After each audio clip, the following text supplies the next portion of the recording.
நாமக்கல் மாவட்டம் ராசிபுரம் அருகே விவசாய நிலத்தை சேதப்படுத்தி சமுதாய கூடம் அமைக்க முயற்சி செய்ததாக குற்றச்சாட்டு எழுந்துள்ளது.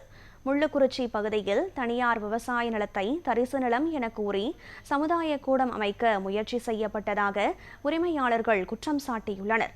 25 ஆண்டுகளுக்கு முன்பு வாங்கிய 3 ஏக்கர் நிலத்தில் தென்னை மற்றும் பிற பயிர்கள் பயிரிடப்பட்ட நிலையில் அதிகாரிகள் அடிக்கல் நாட்டியதாக கூறப்படுகிறது. இதுகுறித்து உரிமையாளர்கள் புகார் அளித்த நிலையில் ஒப்பந்ததாரர்கள் நிலத்தில் நுழைந்து பயிர்களை சேதப்படுத்தியுள்ளனர். தற்போது இந்த நிலத்தை மீட்டு தர உரிமையாளர்கள் தமிழக அரசிற்கு கோரிக்கை விடுத்துள்ளனர்.